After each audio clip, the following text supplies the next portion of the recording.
日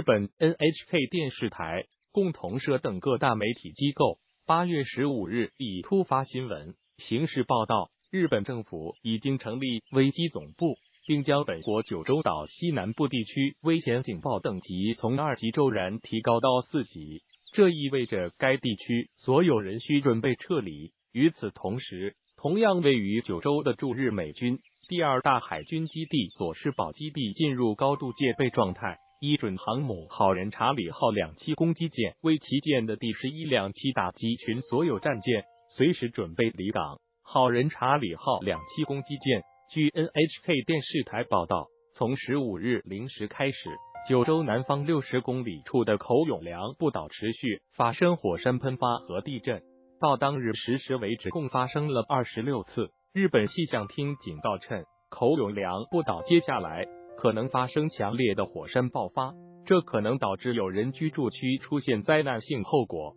京都大学地质灾害研究专家井口正人教授称，口永良部岛活火山山腰处出现火山微动，与3年前该岛爆炸性火山喷发前的状况一模一样。资料显示，口永良部岛至少有4座火山，其中1座为活火山。2015年6月，岛上活火山新月火山曾产生5级强度的喷发，喷出高达9000米的烟尘。当时岛上所有居民均离岛避难。口永良部岛火山喷发场景，资料显示，被称为驻日美军第7舰队左膀右臂2大基地之一的佐世保海军基地，与口永良部岛火山喷发地点直线距离仅为200公里。如果口永良部岛火山真的产生类似3年前的高强度喷发，大量火山灰可能被风吹到佐世保基地，会对停靠在那里的美军、日本海上自卫队军舰造成损伤。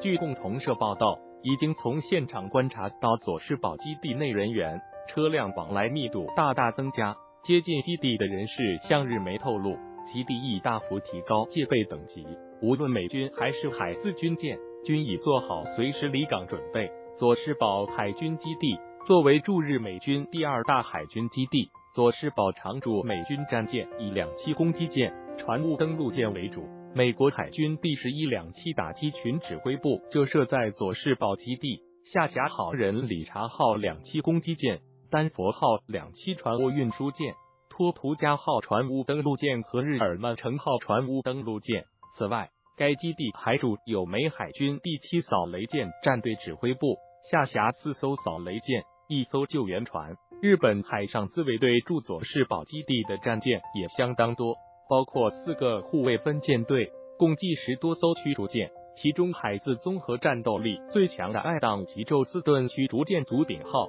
DDG-178、金刚吉宙斯顿驱逐舰金刚号就包含在这些舰艇之中。爱宕吉宙斯顿驱逐舰足柄号 DDG-178， 日本专家认为，每日数量如此众多的军舰都有可能因为强烈火山喷发而紧急离港避难，因为自然灾害离开基地、军港前往安全区域避险，对于驻日美军来说并非罕见。2014年7月，当年第8号超强台风浣熊来袭之前，驻冲绳基地的美国空军部分 F-15战斗机就被迫撤离，